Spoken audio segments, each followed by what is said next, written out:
नमस्कार, न्यूज 24 देख रहे हैं आप और आपके साथ मैं हूं सऊद मोहम्मद खालिद। दोपहर के 3 बजने वाले हैं और इस वक्त इस बुलेटिन में बात बेहद चौंकाने वाली और हैरान करने वाली खबर की।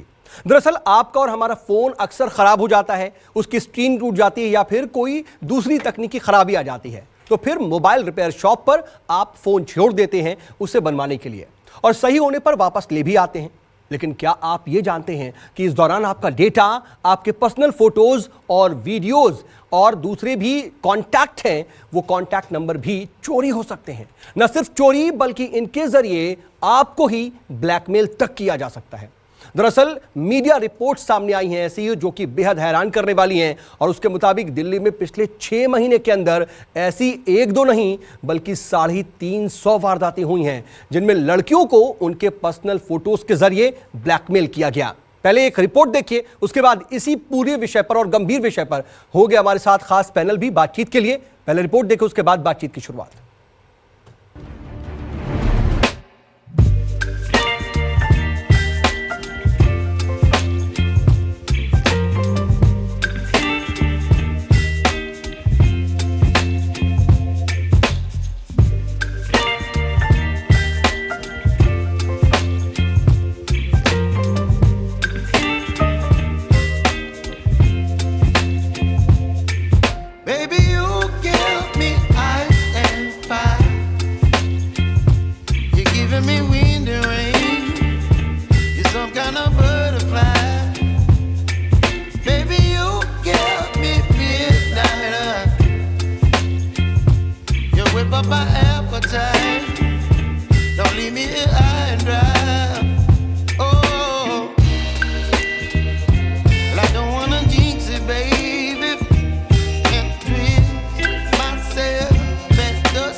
मैकेनिक ने मेरे मोबाइल का पासवर्ड पूछा, मैंने बता दिया। थोड़ी ही देर में मेरा सही फोन मेरे पास था। कुछ दिनों बाद मेरे पास ऑडियो और वीडियो कॉल आने लगे। मेरे पास मेरी ही व्यक्तिगत फोटो भेजी जाने लगी। ब्लैकमेल किया जाने लगा कि मेरी फोटो को पॉर्न वेबसाइट पर अपलोड किया जाएगा। मैं बहुत घबरा गई। ये वारदात सिर्फ एक पीड़ित लड़की के साथ नहीं हुई। दिल्ली की एक और पीड़ित लड़की ने भी अपना मोबाइल सही कराने के लिए रिपेयर की दुकान पर छोड़ा और कुछ दिनों बाद उसे ब्लैकमेल किया जाने लगा। पीड़ित के मुताबिक मेरे पास एक ब्लैकमेलर का कॉल आने लगा।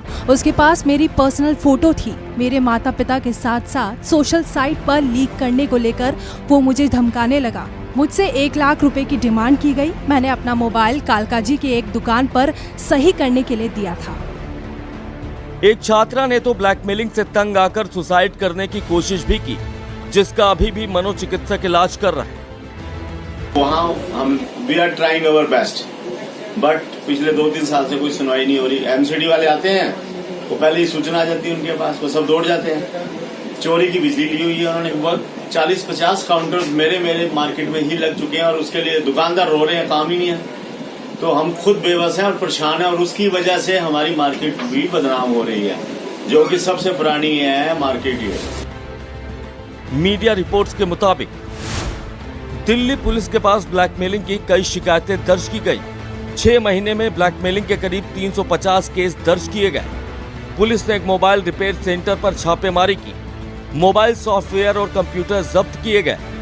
चोरी के मोबाइल से भी डाटा चोरी की वारदातें सामने आई। इक्विप्ड नहीं है, कानून भी इतना सख्त नहीं है और अदालतों में भी इस मामले में कोई अभी तक न्याय की व्यवस्था नहीं दिखी है। तो इसमें पहली दिक्कत है कि कानून हमारे पास एक निश्चित तरीके से निर्धारित हों, जिसमें आईपीसी और आईटी एक्ट दोनों के प्रावधान एक साथ मिलें। एक्सटॉर्शन तीनों तरीके के अपराध हैं और इनको सख्ती से निपटना चाहिए, क्योंकि इससे लोगों की प्राइवेसी के साथ लोगों की एक अलग किस्म की सुख शांति खत्म होती है। दिल्ली पुलिस के साइबर सेल ऐसे मामलों को लेकर गंभीर है और लोगों को नसीहत दे रही कि वो अनजान लोगों को अपना मोबाइल देने से बचें। वरुण सिन्हा, दिल्ली, न्यूज़ 24। यह अपने आप में महज एक खबर नहीं है, बल्कि वाकई पूरे समाज में एक तरीके की परेशानी पैदा करने वाली है, डर पैदा करने वाली है। क्योंकि अक्सर ही आज जो लोग भी सेल फोन इस्तेमाल करते हैं, सभी के पास स्मार्टफोन्स होते हैं। अगर वो खराब हो जाता है तो वो उसको रिपेयर करने के लिए जाहिर सी बात है कि मोबाइल रिपेयर शॉप पर जाते हैं। लेकिन क्या हो जब आपके पर्सनल डेटा जो आपके मोबाइल फोन में है उसका गलत इस्तेमाल करके आप पर ही ब्लैकमेलिंग आपके साथ की जाए, आपको ही परेशान किया जाए। और क्या कानून इससे बचने की कोई तरीका देता है? किसी तरह की कोई ऐसी हमारे पास किसी तरह की स्थिति है कि कानून की शरण में हम जाकर के इससे बच सकते हैं? इस पर जरा हम तफसील से बात करते हैं। हमारे साथ इस वक्त 3 खास मेहमान जुड़ चुके हैं। अपने मेहमानों से आपका तारुफ करा देता हूं। मेरे साथ इस वक्त स्टूडियो में 2 मेहमान हैं। पूर्व डीजीपी हैं, पूर्व डीसीपी हैं एल.एन. राव साहब, जो कि प्रैक्टिसिंग लॉयर भी हैं और साइबर लॉ एक्सपर्ट भी हैं। वो इस कानून के बारे में और तमाम जो इसकी पेचीदगियां उसके बारे में हमको समझाएंगे। तो वहीं हमारे साथ साइबर एक्सपर्ट जतिन जैन भी जुड़ गए हैं और साथ ही हमारे साथ स्टूडियो में मोबाइल रिपेयर एक्सपर्ट है अभिषेक। आप तीनों का बहुत स्वागत है। जतिन जैन साहब, पहले मैं आपके पास आना चाह रहा हूं कि ये जो स्थिति है वो वाकई अपने आप में गंभीर है। क्योंकि आज स्मार्टफोन का चलन कितना बढ़ गया है कि हमें एनालॉग फोन नहीं दिखाई देते, स्मार्टफोन हर किसी के हाथ में नजर आता है। जाहिर सी बात है ये एक वक्त के बाद खराब भी होते हैं, चाहे वो बैटरी की प्रॉब्लम हो, चाहे वो स्क्रीन की प्रॉब्लम हो। जब ये रिपेयर होने जाते हैं तो उसके बाद जिस तरह की परेशानी की बात अब ये सामने आ रही है वो वाकई चिंताजनक है। लेकिन एक साइबर एक्सपर्ट होने के नाते आप क्या सलाह देंगे कि बचे कैसे इससे, किस तरीके से हम इसको रोक सकते हैं? क्या आप मुझे सुन पा रहे हैं? जी बिल्कुल। एक तो 2 चीज़ें हैं। एक तो समस्या ये है कि जो महंगे स्मार्टफोन हैं, जो 60 से 70 हज़ार के फ़ोन आते हैं, इनकी जब स्क्रीन टूटती है तो जो नई मतलब जो ओरिजिनल स्क्रीन है वो कई बार 10,000 15,000 की अवेलेबल होती है और वही स्क्रीन खान मार्केट के अंदर 1,000 रुपये में अवेलेबल है कफार मार्केट के अंदर। और जो ओरिजिनल इक्विपमेंट भी है, लोग उसमें वो सस्ता के चक्कर में ये लोग रिपेयरिंग शॉप के अंदर जाते हैं। अब समस्या ये है कि चाहे ये जो सड़क पे जो छोटे छोटे रिपेयरिंग शॉप है या जो बड़े शोरूम्स भी हैं, बड़ी कंपनियों के जो रिपेयरिंग सेंटर है, वहाँ पे भी आपको फोर्स किया जाता है कि आप अपने फ़ोन को अनलॉक करके हमें दें। और सबसे बड़ा मुझे समस्या ये है कि ये कंपनियों को लेके और सरकार को भी एक नीति बनानी होगी कि जो भी आप रिपेयरिंग कर रहे हैं आप कीजिए, पर अगर आप फ़ोन को स्विच ऑन मोड के अंदर या फिर आप अगर फ़ोन को चालू करके अनलॉक स्टेटस के अंदर अगर आप ले रहे हैं कस्टमर से, तो ये बहाना ये देते हैं कि अगर आप क्यों मांग रहे, कहते हैं कि हम वो रिपेयर करने के बाद उसको डायग्नोस्टिक मोड में रिबूट करेंगे और हमें कुछ लॉग लेने हैं। तो ये जो प्रोसेस है इसको या तो आप कस्टमर के सामने करें या फिर एक कैमरा के अंदर ट्रांसपेरेंट कमरे के अंदर वॉल के अंदर आप सामने करें, ताकि ये जो भी चीज़ें हों और कीपैड खुलने के बाद ये कस्टमर के सामने करी जाएँ। ये बहुत बड़ा स्कैम है कि जब भी आप एक अपने, और ये बहुत हमारे नॉलेज में भी बहुत कंप्लेंट्स हैं कि आप नहीं, लेकिन जतिन साहब ये कितना प्रैक्टिकल है? हम ये कर सकते हैं, कोशिश हो सकती है, लेकिन क्या वाकई प्रैक्टिकलिटी इसमें नजर आती है? नहीं, बिल्कुल हो सकता है। हर एक फोन जो है अनलॉक करे कस्टमर के सामने और उसको रिपेयर करे कस्टमर के सामने? नहीं, आप रिपेयर पहले कर लीजिए। रिपेयर करने के लिए अनलॉक करने की जरूरत नहीं है। अगर आपको स्क्रीन बदलनी है, कोई हार्डवेयर का कंपोनेंट बदलना है, वो आप बदल के जब फोन को आप चालू करते हैं, जो चालू करने के बाद जो चेक करने का जो एक छोटा सा प्रोसेस है वो आप कस्टमर के सामने करें। मैं आपको उदाहरण देता हूं, जब आप बैंक में अपना पैसा जमा कराने जाते हैं, अगर कोई व्यक्ति आपको कहे कि साहब मैं आपकी गड्डी लेके बंद कमरे में जाके गिन के लेके आता हूं, क्या आप उसके लिए अलाउ करेंगे? ये पारदर्शिता है कि उस नोट को आपके सामने गिना जाता है, और अगर एक अलग कमरे में भी गिन रहे तो वो कांच का कमरा होता है ताकि आपके सामने उसमें नजर रहे। तो ये मैं खुद एक एक्सपर्ट हूं, इसमें कोई समस्या ही नहीं है कि ये विश्वास जगाने वाला कदम भी है। जो बड़ी कंपनियां हैं इनको इसकी शुरुआत करनी चाहिए कि जो भी रिपेयरिंग फोन की होगी वो चाहे बंद कमरे में करें, पर जब उस फोन को चालू किया जाएगा या उसको अनलॉक किया जाएगा, जहां पे भी डेटा का माइन्यूट भी एक्सेस होगा, यानी ये किया जा सकता है। जरूरत है इस पर अमल करने की, इसकी शुरुआत करने की। मैं आता हूं जतिन साहब, मैं आता हूं आपके पास। राव साहब, कानूनन हमें इसकी क्या कानूनन हमें अधिकार मिलते हैं अगर किसी के साथ इस तरह की स्थिति आती है? ब्लैकमेलिंग हो रही है, ठीक है, एक तो क्रिमिनल ऑफेंस तो बन ही रहा है, लेकिन जो साइबर लॉ है, साइबर लॉ के अंदर किस तरीके से किसी के साथ भी जो पीड़ित है उसको प्रोटेक्शन मिलती है इसके तहत? खान साहब, सबसे पहले तो मैं आपके चैनल को बड़ा धन्यवाद देता हूं कि इतना ज्वलंत क्वेश्चन और इतना एक बड़ा बर्निंग टॉपिक आपने लिया है, जो कि आम पब्लिक के लिए बहुत फ़ायदेमंद रहेगा, और इसको सब लोग ज़रा ध्यान से देखें तो आगे आने वाली ज़िंदगी में या कोई आगे आने समय में वो अपने किसी भी प्रॉब्लम से बच सकते हैं। जिनके साथ हो गया है वो तो उसी वजह से तो ये प्रोग्राम हो रहा है। बट इसके साथ साथ मैं बता दूं कि हर कस्टमर के लिए या हर पब्लिक पर्सन सिटीजन के लिए एक कानून में प्रावधान है कि कोई इस प्रकार का कोई ऑफेंस ये एक कॉग्निटिव ऑफेंस है। किसी की प्राइवेट लाइफ के बारे में चीज़ें निकाल कर उनको यूज़ करना फॉर एन एक्सटोर्शन और ब्लैकमेलिंग के लिए यूज़ करना एक अपने आप में एक अपराध है, अपराध की श्रेणी में आता है और जघन्य अपराध है। और कॉग्निटिव ऑफेंस जिसे कहते हैं वो है जिस पर FIR दर्ज हो सकती है। तो ऐसी कोई स्थिति किसी के साथ आए तो वो तुरंत उसको पुलिस स्टेशन में रिपोर्ट करना चाहिए। और IPC जो इंडियन पेनल कोड है, जो भारतीय दंड संहिता के साथ साथ एक साइबर लॉ, इंफॉर्मेशन और टेक्नोलॉजी एक्ट 2009 में एक साइबर लॉ में है, उसमें भी किसी की इस प्रकार से कोई प्राइवेट चीज़ें निकाल कर और उसको किसी और के आगे ट्रांसमिट करना, ये भी एक अपने आप में अपराध है। दोनों एक अपराध, दोनों को जैसे अभी वकील साहब कह रहे थे कि इन दोनों का सामंजस्य, कोऑर्डिनेशन होना जरूरी बताया उन्होंने। लेकिन कानून अपने आप में सक्षम है, बस ज़रूरत यह है कि कानून का इस्तेमाल करें। पब्लिक जिनके साथ ये ऑफेंस हो रहा है वो अवेयरनेस की भी रिपोर्ट अपने करें। आप में कहीं ना कहीं जरूरत है कि लोग भी इस बात को समझें कि कहीं ना कहीं अवेयरनेस जरूरी है। उन्हें संरक्षण है, कानून तो है, लेकिन उन्हें जानकारी नहीं उन्हें होती है। जानकारी होनी चाहिए और उनको रिपोर्ट करना चाहिए कंसर्न अथॉरिटीज को, और कंसर्न अथॉरिटीज भी इसकी रिपोर्ट के बाद तुरंत उसमें कार्रवाई करें। लेकिन दुर्भाग्य यह है कि हमारे यहाँ अभी तक इंफ्रास्ट्रक्चर इतना नहीं है। मोबाइल तो हर आदमी के हाथ में आ गया है, स्मार्ट मोबाइल, लेकिन इंफ्रास्ट्रक्चर, इस साइबर लॉ की जानकारी वाले ऑफिसर्स और साइबर लॉ की इन्वेस्टिगेशन करने वाले जो अधिकारी हैं वो किसी भी स्टेट की पुलिस के पास इतने ज़्यादा नहीं है जितनी कंप्लेंट्स आ रही हैं। तो इसलिए ठीक बात है। कंप्लेंट्स और पाइल अप जब हो रही हैं। स्थिति देश की राजधानी दिल्ली में ऐसी है कि 350 से ज्यादा मामले दर्ज हो चुके हैं, बहुत से ऐसे मामले होंगे जो कहीं ना कहीं दर्ज भी नहीं हुए होंगे, रिपोर्ट भी नहीं हुए होंगे, अनरिपोर्टेड दर्ज भी होंगे। नहीं किए तो होंगे। वाकई स्थिति तो गंभीर है। लेकिन अभिषेक, जरा जल्दी से ये बताइए, आपके पास भी मैं आ जाऊं, क्योंकि देखिए हम अपनी टेलीफोन लाइन भी ओपन कर रहे हैं। तमाम दर्शकों से भी हम चाहेंगे कि वो हमारे साथ जुड़े। लगातार हमारा जो नंबर है वो टेलीविजन स्क्रीन पर फ्लैश हो रहा है, आप हमें फोन कर सकते हैं और अपनी राय दे सकते हैं। अगर आपके साथ किसी तरह की कोई ऐसी परेशानी हुई हो, कभी आप इस तरीके से पीड़ित हुए हो, तो भी आप अपनी कहानी बता सकते हैं, अपनी स्थिति बता सकते हैं, या फिर अपनी तरफ से कोई बात रखना चाहते हैं तो भी हमें फोन कर सकते हैं। उससे पहले जल्दी से अभिषेक आपसे समझना चाहेंगे कि देखिए आपके पास मोबाइल रिपेयर के लिए तो आते ही होंगे, बिल्कुल, लेकिन जैसा कि अभी जतिन साहब कह रहे थे कि एक प्रोसेस है कि आप मोबाइल रिपेयर कर लीजिए, चाहे वो बैटरी की बात हो, चाहे वो स्क्रीन की बात हो। रिपेयर करने के बाद जो उसे रीबूट करने का प्रोसेस है या फिर उसे ऑन करके दोबारा से वर्किंग कंडीशन में दिखाने का प्रोसेस है, उसे आप कस्टमर्स के सामने करें। वो कह रहे हैं कि प्रैक्टिकल है, लेकिन क्या ऐसा होता है? और इसके साथ साथ बहुत सी ऐसी भी प्रॉब्लम्स होती होंगी जो सॉफ्टवेयर जनरेटेड होंगी, क्या उस वक्त भी ऐसी ही दिक्कत है? बिल्कुल दिक्कत है। एक्चुअली क्या है, बात सारी ये है ना कि जब हम कस्टमर से, चाहे वो रिपेयर करने के लिए हमारे पास फ़ोन आता है, तो मैंने जैसे मेरे पास कोई फ़ोन आया, जैसे ये मेरा फ़ोन आया रिपेयर होने के लिए, मैंने उनसे बोला कि ये ठीक हो जाएगा और ये खर्चा इसका 1000 रुपये या 500 600 जो भी है, ठीक है। तो क्या होता है, हमें पता होगा उसमें कुछ भी नहीं करना या बहुत कुछ करना है। तो क्या उसको एक ना, हम उनके कस्टमर के सामने अगर ये काम करते हैं तो फिर वो कस्टमर क्या कहता है कि आपने तो कुछ किया ही नहीं।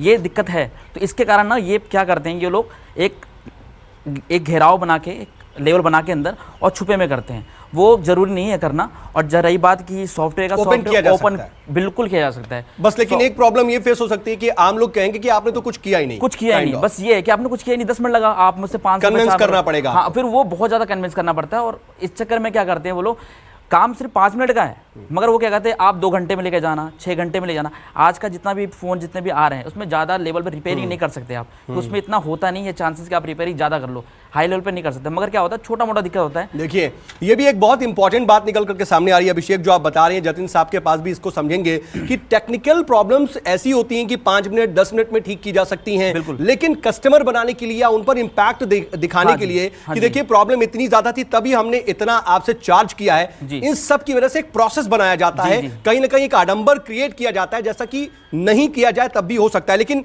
इस बीच लुधियाना से एक कस्टमर हमारे साथ जुड़ चुके हैं, लुधियाना से एक कॉलर हमारे साथ जुड़ चुके हैं। अभिषेक साहब शायद बताया जा रहा, मुझे नाम सुरेंद्र बताया जा रहा है। सुरेंद्र जी, आप क्या कहना चाहेंगे, किस तरह की स्थिति, क्या आपके साथ कभी कोई ऐसी स्थिति सामने आई, या फिर ये जो आप देख रहे हैं स्थितियां, उस पर क्या कहना चाहते हैं? पेटीएम अपना अकाउंट, बैंक अकाउंट इससे चलाने से डरते हैं कि फेक ना हो जाए, नुकसान ना हो जाए। ये बड़ा डर भय बना रहता है, इसलिए हमने इस पर ना पेटीएम कराया है ना अकाउंट बनाया, कहीं परेशानी ना आ जाए, साइज पर कराया नहीं। हाँ जी, बस यही कहना चाहता हूँ भैया। ठीक है, आप अपनी तरफ से एक तरह से प्रिकॉशन ले रहे हैं, ठीक है। लेकिन जतिन जैन साहब, देखिए अभिषेक खुद मोबाइल रिपेयर एक्सपर्ट हैं, वो कह रहे हैं कि किसी तरह की ऐसी बहुत ज्यादा परेशानी नहीं होती है, 5 मिनट में ठीक किया जा सकता है, लेकिन कस्टमर ही कन्विंस नहीं होता है, बोलता है मैं 1000 रुपए क्यों दूं 2 मिनट के काम के लिए। नहीं, अब देखिए इसका तो कोई समस्या का इलाज नहीं है कि जो मतलब अब कस्टमर हो सकता है थोड़ा बहुत बार्गेन करे, पर लार्जर पब्लिक इंटरेस्ट के अंदर अगर आप देखेंगे, अगर आप ट्रांसपेरेंट इस तरह की चीज़ों को करेंगे तो ज़्यादा कस्टमर आपके पास आएंगे, ताकि क्योंकि सबको पता है कि 5 मिनट का आप जो 2 घंटे का बात कहते हैं, 2 घंटे कोई कुछ करता नहीं, सबको पता है, खुला सच है। ये वही बात है, डॉक्टर साहब को आप दिखाने के बाद कि आपने 2 मिनट में खाली गोलियाँ तो लिखी हैं, तो मैं फिर आपकी फीस 1000 रुपये क्यों दूँ। तो जो एक्सपर्टीज की नॉलेज है, जो मतलब एक तरह से टेक्निकल नॉलेज, प्रॉपर सिस्टम तो बनाना ही पड़ेगा और लार्जर पब्लिक इंटरेस्ट को देखना पड़ेगा। नहीं है कि मतलब मैं आ रहा हूं जतिन साहब, आता हूं आपके पास।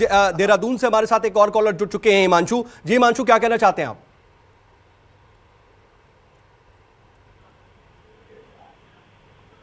हेलो जी हाँ, बताएं। हेलो जी, आपकी आवाज आ रही है हमें। हाँ, हाय, मेरा नाम नीलम है। जी मीनल, बताएं। मेरा नाम नीलम है, मैं वाशी नवी मुंबई से बोल रही हूँ। ओके। मैं अभी आपका प्रोग्राम देख रही थी, अभी ऑन किया। ये एक्चुअली समस्या सबके साथ होती है, ये सिर्फ दिल्ली में नहीं, बाकी भी बड़े बड़े शहरों में हो रही है।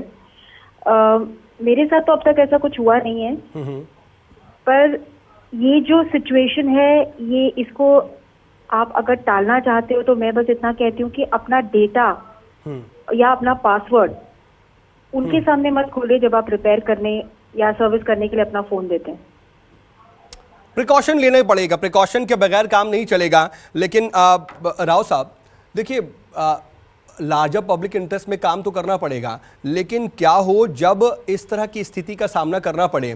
कानून भी अपना काम करने वाला है, लेकिन आप कह रहे हैं कि कहीं ना कहीं इंफ्रास्ट्रक्चर की कमी होती है, वेल इक्विप्ड नहीं होते हैं। तो फिर हम देख रहे हैं कि सिर्फ दिल्ली में ही 350 ऐसी मामले सामने आ चुके हैं। अगर हम ब्रॉडर पर्सपेक्टिव में देखिए मुंबई से फ़ोन आ रहे हैं या फिर दूसरे शहरों में, जहां छोटे शहरों में, क्या वहां पर दिक्कतें और ज़्यादा नहीं हैं? फिर देखिए दिक्कतें ज़्यादा हैं, इसमें कोई डाउट नहीं है। ये जो 350 तो आंकड़े बताएं इसमें दर्ज हुए हैं, वो हैं।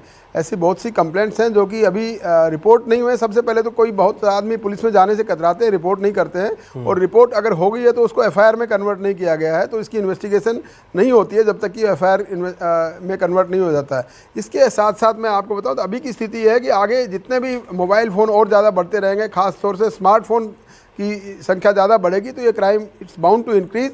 तो इसको हमें कॉप अप करने के लिए सरकार को और पुलिस एडमिनिस्ट्रेशन को एक पूरी अपना रणनीति बनानी पड़ेगी, और उसके साथ साथ नहीं, देखिए दिल्ली अगर साइबर सेल की बात की जाए तो वो तो लगातार छापेमारी भी कर रही है, लगातार इसको लेकर के संज्ञान भी लिया जा रहा है। लेकिन क्या लगता है कि सिर्फ दिल्ली में ही इस तरीके से इन मामलों का संज्ञान लेकर के बचा जा सकता है? क्योंकि जब हम जैसे जैसे रूरल एरियाज में जाते हैं वहां पर दिक्कतें और ज्यादा बढ़ जाती है। गुजरात से देखिए हमारे साथ एक कॉलर जुड़ चुके हैं। जी, अपना नाम बताएं और आप क्या कहना चाहते हैं?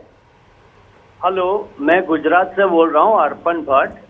जी अर्पण साहब, मुझे इतना कहना है कि इसके लिए एक कॉम्प्रिहेंसिव पॉलिसी बननी चाहिए, और एक नेशनल लेवल पे या रीजनल लेवल पे हेल्पलाइन होनी चाहिए।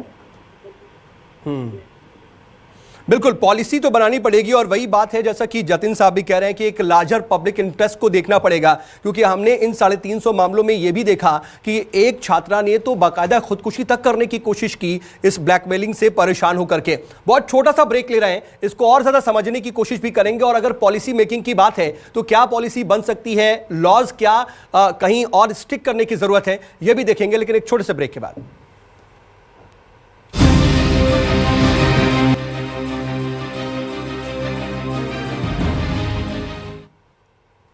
तो ऑपरेशन ब्लैक मिलर के तहत बेहद खतरनाक और गंभीर स्थिति पर हम आज चर्चा कर रहे हैं कि क्या आप अपना मोबाइल जब रिपेयर करने जाते हैं तो क्या आपका डेटा सेफ है? क्योंकि अकेले दिल्ली में ही पिछले 6 महीनों के अंदर तकरीबन 350 ऐसे मामले सामने आ चुके हैं जब मोबाइल डेटा चोरी करके उसके साथ ब्लैकमेलिंग की गई। जो भी शख्स अपना मोबाइल रिपेयर कराने गया, उन लोगों को बाद में कॉल्स आने लगी और उन्हें ब्लैकमेल किया गया, उनसे पैसे तक मांगने की कोशिश हुई। और इस पर हम खास तौर पर बातचीत कर रहे हैं, हमारे साथ खास पैनल एक मौजूद है। और एलन राव साहब, मैं एक बार फिर से आपके पास आना चाह रहा हूं। सर देखिए, पॉलिसी मेकिंग की बात हो रही है और लॉ मेकिंग की बात हो रही है, लेकिन आप अभी कह रहे थे कि लॉ हमारे पास है, उसके इंप्लीमेंटेशन की जरूरत है। क्या हमारे पास जो IT एक्ट के तहत या साइबर लॉ के तहत जो कानून मौजूद है वो इतना प्रोटेक्ट करता है पीड़ित को कि इस मामले में वो उसको न्याय मिले? क्योंकि देखिए, स्थिति गंभीर हो जाती है, पर्सनल डेटा चोरी होता है, मेंटली वो हरास होता है, यहां तक कि एक छोटी बच्ची छात्रा है, वो खुदकुशी तक करने की कोशिश करती है। तो हम इसके कॉन्सिक्वेंसेस को देखें तो बहुत अलग लेवल तक जाते हैं। देखिए, कानून, जैसा मैंने पहले बताया कि कानून अपने आप में जगह में ठीक है, उसका इम्प्लीमेंटेशन ज़रूरी है। इंफॉर्मेशन टेक्नोलॉजी एक्ट में मैं बता दूं, धारा 43, 65, 66B और इस 66 के आगे BCD में भी ये प्रावधान है कि अगर कोई मोबाइल डाटा या मोबाइल डॉक्यूमेंट्स का जो कंप्यूटर सोर्स जिसको भी कहते हैं, कि उसमें से अगर कोई डाटा चोरी करता है या उसके साथ छेड़छाड़ भी करता है, तो एक अपने आप में कॉग्निजेबल ऑफेंस है, जिसमें कम से कम 3 साल की सज़ा, 3 साल तक की सज़ा और 5 लाख रुपए तक का जुर्माना हो सकता है। तो ये बात यही है कि जिसके साथ होता है, जो विक्टिम होता है, तो उसको डेफिनेटली पहली बात तो जानकारी होनी चाहिए कि ये सारा कानून है ऐसा, और उसके बाद उसकी रिपोर्ट करें और रिपोर्ट करने के बाद में इन्वेस्टिगेशन की जाए। ठीक है। इस बीच हमारे साथ दिल्ली से एक कॉलर जुड़ चुके हैं, अशोक नाम है। जी अशोक, आप बताएं क्या कहना चाहते हैं आप? मैं ये कहना चाहता हूँ कि सबसे पहले तो हमारी जो महिलाएं हैं, हमारी बच्चियां हैं, उनको इतना सुदृढ़ किया जाए और उनको इस तरह से उनको मतलब ऐसा या कोई ट्रेनिंग पीरियड हो सरकार की तरफ से, इस तरह से एक कोर्स के रूप में उनको सिखाया जाए, स्कूलों में इसको सचेत किया जाए, ताकि और ये एक सरकारी पॉलिसी में सम्मिलित करते हुए और सरकार द्वारा एक प्रोजेक्ट के रूप में लिया जाए, तो हम इससे निजात पाने में कुछ सफलता प्राप्त कर सकते हैं। बिल्कुल ठीक बात है। ऐसे सजेशंस की भी जरूरत है और इनके इंप्लीमेंटेशन की भी जरूरत है। एक बहुत छोटा सा और ब्रेक ले रहे हैं, ब्रेक से लौटते हैं और इस बातचीत को फिर से आगे बढ़ाते हैं बहुत छोटे से ब्रेक के बाद।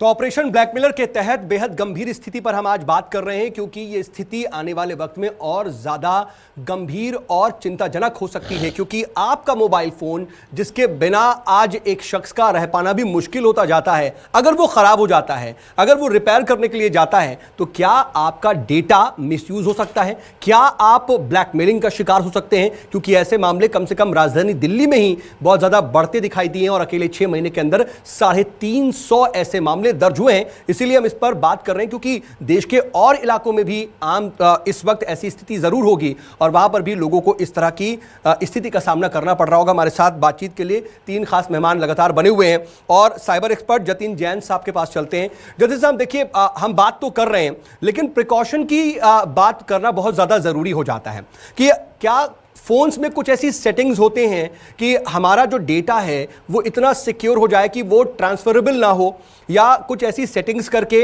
या कहीं ना कहीं हम इस तरह से अवेयर हों कि कैसे अपने डेटा को इतना ज़्यादा सिक्योर कर सकते हैं कि कोई इसको हैक ना कर सके।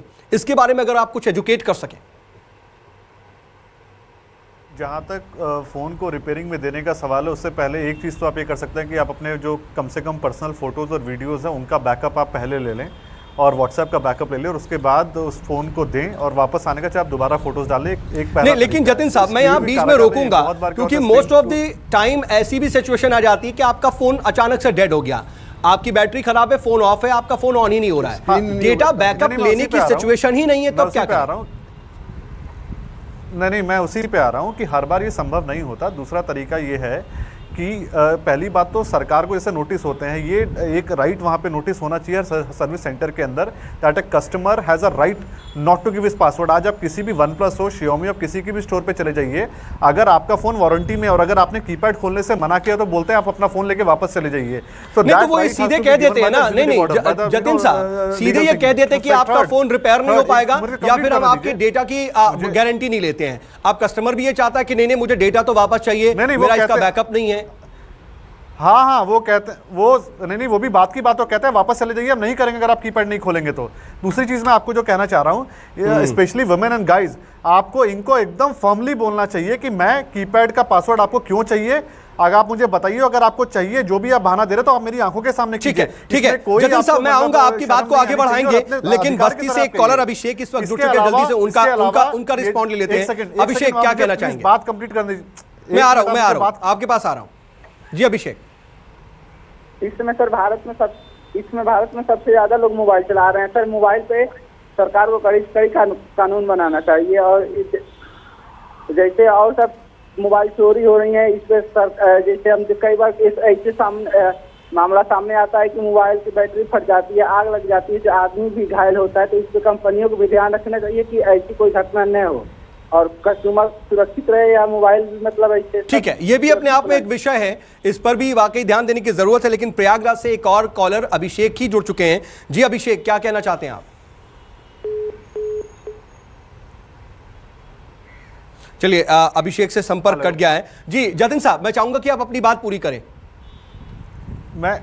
हाँ, दूसरी बात, बहुत सारे एक्सपर्ट ये सलाह देते हैं कि आप अपने फ़ोन के अंदर ये गैलरी लॉक है, इस तरह की एप्लीकेशंस डाउनलोड कर लें, ठीक है, और फिर उससे अपने फ़ोटोज़ को लॉक करके आप रिपेयरिंग में किसी को दे दें। मैं आपको साफ साफ बताना चाहूँगा, ये सिर्फ एक विजिबल लॉक है, ये यूआई के ऊपर लॉक है। जैसे ही आपने फ़ोन का कीपैड खोला और किसी ने डेटा केबल को अटैच किया तो सारी फ़ोटोज़ कॉपी हो सकती है। ये गलतफहमी में ना रहे कि अगर आपने गैलरी लॉक कराया है तो फ़ोटोज़ कॉपी नहीं होंगी। दूसरी बात, हमारी आदत होती है कि कई बार फ़ोन की बैटरी ड्राई हो गई तो हम लोग पब्लिक चार्जिंग स्टेशन में अपना फ़ोन लगाते हैं, एयरपोर्ट के ऊपर, रेलवे स्टेशन के ऊपर। हम किसी को बोलते हैं क्या मैं अपने लैपटॉप पे अपना फ़ोन अपना चार्ज कर लूँ। तो ये आपको पता होना चाहिए, हर वो जो केबल आपके फ़ोन के अंदर चार्ज करने के लिए जा रही है, जरूरी नहीं है कोई सिंपल चार्जिंग केबल है, वो एक डेटा केबल भी हो सकती है जिसके थ्रू आपका डेटा कॉपी हो सकता है। तो कभी भी अपने फ़ोन को कभी भी किसी भी अननोन केबल के थ्रू, तो आपकी अवेयरनेस, आपकी अलर्टनेस आपका सबसे बड़ा हथियार साबित हो सकता है, जैसा कि आप कह रहे हैं। लेकिन अभिषेक, देखिए ब्रेक के वक्त में अभिषेक भी कुछ ऐसी बात बता रहे थे कि आपका डेटा, कुछ ऐसे भी फोन हैं जो पूरी तरह से डेड हो चुके हैं, डंप हो चुके हैं, लेकिन उसके बावजूद भी उसके अंदर पड़ा हुआ है और कुछ अलग लेवल पर जाकर के उसको भी रिकवर किया जा सकता है। ऐसी स्थिति से कैसे बचे फिर अभिषेक? ऐसी स्थिति से तो बचने का कारण ये तो कस्टमर जो है वही कर सकता है कि वो जो फ़ोन है उसको डंप करने का, उससे पूरा तोड़े, पूरा उसको तोड़ के ख़राब करके दें। अगर ये डंप फ़ोन जैसे ही रखा रहता है फ़ोन, वो अब अगर कोई भी फ़ोन हो, फॉर एग्जांपल जैसे आईफोन है, आईफोन चाहे पानी में गिरा फ़ोन हो, चाहे कैसे भी हो, अब मेरे पास लेके आओ, मैं उसका डाटा निकाल के दे सकता हूँ आपको, उसका डाटा मैं निकाल के सेव निकाल के दे सकता हूँ मैं आपको फ़ोन। तो ये अब क्या है, वो चलो कोई नहीं, वो ऑफ है, ऑन नहीं है बिल्कुल भी। अब क्या है, वो फ़ोन क्या करते हैं, वो कुछ पैसे में भी ऐसा, हाँ, कुछ पैसों के लिए वो कहते हैं रख ले फ़ोन को, कुछ पैसे के कारण कि ये फ़ोन तो ख़राब हो गया है, ये रख लो फ़ोन, ठीक है, लेकिन उनका तेरे काम पड़ा हुआ, हाँ तेरे काम आ जाएगा। अब क्या है, तो ये अपने आप में गंभीर स्थिति हो सकती है। चलिए, गुजरात से हमारे साथ अंकुर एक कॉलर जुड़ चुके हैं। जी अंकुर। हेलो जी। हेलो जी अंकुर, आपकी आवाज आ रही है, आप अपनी बात रखें। हाँ ठीक है, आप लोग बोले पॉलिसी बनाने के लिए, ठीक है, तो पॉलिसी ठीक है बना लिया आपने, लेकिन मेरे अकॉर्डिंग ज्यादातर इंडियंस ये सोचते हैं कि उन्होंने, हेलो, जी हाँ आप अपनी बात कंटिन्यू करें। हाँ, आप लोग पॉलिसी बनाने की बात कर रहे हैं, ठीक है, आप लोगों ने पॉलिसी भी बना लिया, लेकिन मेरे अकॉर्डिंग ज्यादातर इंडियन सोचते हैं कि अगर वो FIR जाके भी लॉन्च करते हैं तो वो जाके कभी ना कभी उनको कोर्ट में जाना पड़ता है, और कोर्ट में पहले से केसेस पेंडिंग है, और हमारे जो कोर्ट है, लेंथी प्रोसेस की बात कर रहे हैं आप? सॉरी, जी हाँ, प्रोसेस हमारे वहाँ इतना लेंदी है कि कहीं ना कहीं और ज़्यादा मुश्किलें बढ़ जाती हैं। आप इसकी ओर इशारा कर रहे हैं। राव साहब, देखिए ये भी एक स्थिति है कि लेंदी प्रोसेस है। और देखिए, हम अभी जिक्र भी कर रहे थे कि आज के वक्त में जो पॉलिसी मेकिंग की बात है, कहीं ना कहीं शायद इसे एजुकेशन का भी हिस्सा बनाना पड़ेगा। हम कंप्यूटर साइंस ऐसा सब्जेक्ट पढ़ते हैं, लेकिन साइबर सेफ्टी की भी आज ज़रूरत है कि लोग समझें और बच्चों को ही इसको समझाया जाए कि साइबर सेफ्टी होता क्या है और इसको कैसे इंप्लीमेंट कर सकते हैं। क्या इसकी ज़रूरत, आप क्या कहते हैं इस पर? बिल्कुल, आगे आने वाले समय में इसकी सख्त ज़रूरत पड़ेगी, क्योंकि आज की तारीख में एक मोबाइल एक आपके पास चलता फिरता ऑफिस हो गया है, और आपका पूरा बैंक सिस्टम और पूरा सब कुछ आपके पास मोबाइल में ही सब कुछ होता है। तो इसके लिए हमें प्रिकॉशंस लेने के लिए साथ साथ हमारी एजुकेशन का भी एक हिस्सा होना चाहिए। मैं तो समझता हूँ कि इसको प्राइमरी स्कूल से इसको लागू होना चाहिए, ताकि जो बच्चे जो जा रहे हैं स्कूल में, उनको भी इसके बारे में safety and security about the mobile phone using, और उसके साथ कैसे उसके अपने डेटा को सुरक्षित रखना है, और उसके साथ साथ पब्लिक को अपने आप भी अवेयर होना ज़रूरी है। अवेयर के साथ साथ पब्लिक को अपने आप में सिक्योरिटी रखना ज़रूरी है। पुलिस के पास तो बाद में जाएंगे, पहले जो देखिए, कुल मिलाकर के बार बार बात ये सामने आ रही है कि खुद की अलर्टनेस और खुद की अवेयरनेस आपका सबसे बड़ा हथियार है। लेकिन जतिन जी, देखिए, आज के वक्त में हम देखते हैं कि हमारे घरों में छोटे छोटे बच्चे हैं, 4 साल की उम्र है, लेकिन बहुत अच्छी तरह से वो मोबाइल ऑपरेट कर लेते हैं, यहां तक कि लैपटॉप ऑपरेट कर लेते हैं, अपना पासवर्ड ओपन कर लेते हैं। तो ऐसी स्थिति में जब हम ये देख रहे हैं कि छोटे छोटे बच्चे भी कितनी इजीली ऑपरेट कर ले रहे हैं, तो क्या मोबाइल्स के अंदर या इस तरह से इलेक्ट्रॉनिक डिवाइसेस के अंदर इनबिल्ट फीचर्स होते हैं सिक्योरिटी के, इस तरह के जो लोगों को आमतौर पर नहीं पता होते? क्योंकि आमतौर पर जो इंसान होता है वो अपने इस्तेमाल भर की चीज़ों को समझता है और उसी हिसाब से इस्तेमाल करता है। बहुत से ऐसे फीचर्स होते हैं जो हम देखते नहीं है, टटोलते ही नहीं है। नहीं, वो फीचर्स हैं जैसे गूगल अकाउंट के अंदर भी आप एक फैमिली मोड बना के आप चाइल्ड अकाउंट बना सकते हैं। यूट्यूब के अंदर भी आप चाइल्ड अकाउंट बना सकते हैं। बहुत बार आप गूगल प्ले के ऊपर आप देखेंगे, जब आप बच्चों को फ़ोन देते हैं तो वो सबसे पहले गेम्स डाउनलोड करना चाहते हैं, और कई बार यूट्यूब पे वीडियो देखते हैं, वेबसाइट ब्राउज करते हैं, तो कई बार एक्सीडेंटल एक्सपोजर के कारण उनको माफी के साथ एक बार फिर से रोक रहा हूं जतिन जी, मैं आपकी बात को आगे कंटिन्यू करूंगा, लेकिन रामगढ़ से हमारे कॉलर जुड़ चुके हैं मंगल पांडे जी, जहां पे अगर आप चाइल्ड मोड अगर इनेबल करेंगे, जी जी, I am coming to you, मैं फिर आ रहा हूं आपके पास। लिमिटेड फीचर्स अवेलेबल होती हैं। बिल्कुल। मंगल जी, क्या कहना चाहेंगे आप? हेलो जी, आपकी आवाज आ रही है, आपकी आवाज आ रही है। आप अपने टेलीविजन का वॉल्यूम पूरी तरह से बंद कर दें, अपनी बात रखें। चलिए, मंगल साहब से संपर्क टूट गया। जतिन जी, देखिए, आप कुछ फीचर्स की बात कर रहे हैं, मैं चाहूंगा कि उसको पूरी तरह से आप कंप्लीट करें, क्योंकि देखिए, मोबाइल का इस्तेमाल जब इंसान करता है तो उसके एक लिमिटेड यूज होते हैं। हर शख्स का अपना अपना एक लिमिटेड यूज होता है और उसी यूज के ही अंदर वो बंधा रहता है। उसमें रिसर्च एंड डेवलपमेंट आमतौर पर लोग नहीं करते हैं, और बहुत से सेफ्टी फीचर्स ऐसे होते हैं जिसका लोगों को पता नहीं होता है, लेकिन फोन में मौजूद होता है। कुछ इसके बारे में आप बता पाए अगर? हेलो, आप सुन पा रहे हैं? जी हाँ, आवाज आ रही है। हेलो, जी हाँ जतिन जी। हाँ, मैं कह रहा हूँ कि गूगल जो एंड्रॉयड का जो ऑपरेटिंग सिस्टम का जो ओनर है वो, और यूट्यूब या जो भी ये मतलब गूगल फैमिली के प्लेटफॉर्म से, ये सारे आपको एक फैमिली अकाउंट सेटअप करने का और एक पेरेंटल कंट्रोल सेटअप करने का आपको परमिशन देते हैं। तो गूगल के अंदर आप जाके देखेंगे, जब सर्च कीजिए गूगल फैमिली अकाउंट, तो उसमें पूरा का पूरा प्रोसीजर दिया हुआ है कि किस तरह से आप एक्सीडेंटल एक्सपोजर को कम करने के लिए, आप बच्चों को लिमिटेड राइट्स देने के लिए आप चाइल्ड अकाउंट सेटअप कर सकते हैं। तो बहुत सारे लोगों को ये पता नहीं, और शो के ऊपर मतलब सीधा तो नहीं बताया जा सकता, पर ये फीचर्स अवेलेबल हैं कि आप चाइल्ड अकाउंट को कैसे एक एंड्रॉइड फोन के ऊपर या यूट्यूब के ऊपर, लेकिन अगर हम इसको इनेबल करते हैं तो क्या मोबाइल रिपेयरिंग के वक्त संभावित परेशानी को और खतरे को भी टाला जा सकता है? नहीं, वो खतरा नहीं टलेगा। ये सिर्फ बच्चे जो मतलब कई बार साइटें ब्राउज करते हुए एक्सीडेंटली कुछ गलत साइट्स पे चले जाते हैं, सिर्फ उस खतरे को रोका जा सकता है। जहां तक रिपेयरिंग सेंटर का सवाल है, जहां एक बार आपने कीपैड खोला और डेटा केबल लगा, उसके बाद कोई तरीका नहीं है डेटा को जाने से रोकने का। ये तो जतिन जी, ये तो बहुत बेहद गंभीर स्थिति है। इससे बचा कैसे जाए? वाकई इसका अभी तक सिर्फ और सिर्फ यही इलाज समझ में आ रहा है कि आपकी अलर्टनेस और आपकी अवेयरनेस। एक और कॉलर मेरे साथ जुड़ चुके हैं, रवि मेरे साथ जुड़े हुए हैं, एक कॉलर, जरा उनका भी जवाब ले लेते हैं, रिस्पॉन्ड ले लेते हैं उनका। जी रवि। हेलो रवि, आप अपने टेलीविजन का वॉल्यूम पूरी तरह से बंद करें, अपनी बात रखें सर। हेलो जी, बताएं सर। दिक्कत ये आती है जब कोई फोन दिक्कत हो जाती है, प्रॉब्लम खराब हो जाता है, तो उसको सीधा रिपेयरिंग के लिए छोड़ना पड़ता है। जी, चलिए, कुछ तकनीकी दिक्कत है, साफ आवाज नहीं आ पा रही है। कोशिश करेंगे कि अगर उनसे दोबारा संपर्क हो पाए तो उनकी बात को रखेंगे, लेकिन एक छोटा सा ब्रेक और ले रहे हैं। इस चर्चा पर हम लगातार बने हुए हैं, छोटे से ब्रेक के बाद भी।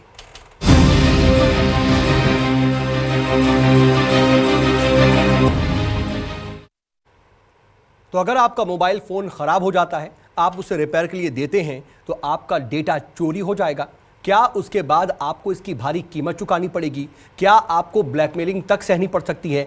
इसी गंभीर विषय पर हम बात कर रहे हैं, क्योंकि अकेले 6 महीने के अंदर सिर्फ और सिर्फ दिल्ली में ही 350 ऐसे मामले दर्ज हो चुके हैं। हमारे साथ बातचीत के लिए वे खास पैनल मौजूद है। राव साहब, देखिए, बार बार यही बात आ रही है कि बहुत ज़्यादा सेफ्टी फीचर्स ऐसे मौजूद नहीं दिखाई देते, चाहे फ़ोन में भी, चाहे इंटरनेट पे भी। तो फिर क्या सिर्फ ले दे करके यही, क्योंकि prevention is better than cure, तो प्रिवेंशन ही क्या हमारे लिए एक हथियार है कि हम पहले इसको लेकर के प्रोडक्शन में रहें, कहीं ना कहीं अवेयरनेस में रहें, कहीं ना कहीं अपने से ही हम अलर्ट रहें, या फिर उसकी कोई रोकथाम के लिए भी स्थिति उत्पन्न हो सकती है, हम उसको रोक सकते हैं?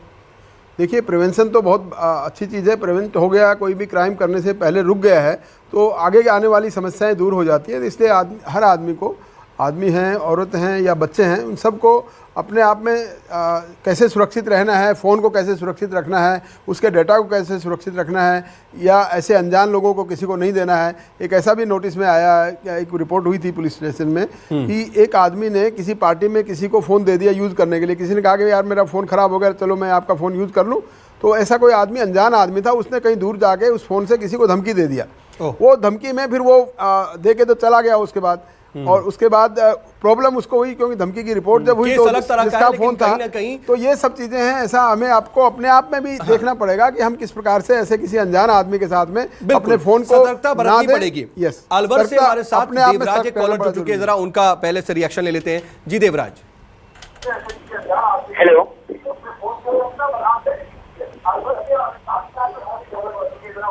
देवराज अपनी टीवी का वॉल्यूम बंद करें, अब अपनी बात रखें। सर बात कर रहे हैं जी। सर जी, जैसे कि मैं मोबाइल की शॉप चलाता था 2010 से लेकर 2014 तक, ठीक है।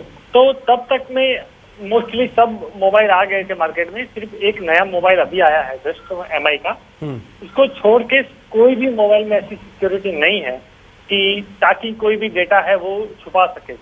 पर गूगल को एक ऐसी एप्लीकेशन लॉन्च करनी चाहिए। जस्ट अभी एक तो व्हाट्सएप के अंदर नया फीचर आया है, शायद आपने देखा है तो, कि उसके अंदर एक एप्लीकेशन है, उसके अंदर जाकर क्लिक करते हैं तो गूगल का सिक्योर होता है, गूगल से सिक्योर होता है ये व्हाट्सएप।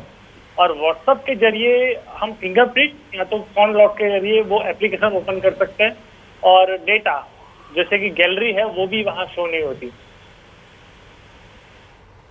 चलिए, तो वाकई कहीं ना कहीं अब ये ऐसा नजर आने लगा है कि आने वाले वक्त में जो फोन्स आएंगे या फिर इस वक्त जो नए अपडेटेड फोन्स आ रहे हैं उसमें कुछ ऐसे सिक्योरिटी फीचर्स हैं जो आपके डेटा को सेव करते हैं। लेकिन फिलहाल वक्त तक तो ऐसी स्थितियां हैं कि लाखों लाख की तादाद में इस वक्त ऐसे मोबाइल हैं जिसमें डेटा आपका सुरक्षित नहीं है। इसीलिए सबसे ज़्यादा ज़रूरी है कि आप सतर्क रहें और आप लगातार कहीं ना कहीं अवेयर होते रहिए कि आने वाले वक्त में किस तरह की मुश्किलों का सामना करना पड़ सकता है, इसलिए उससे बचाव करें। आप 3 मेहमान हमारे साथ जुड़े रहें, इसके लिए आप तीनों का बहुत बहुत शुक्रिया।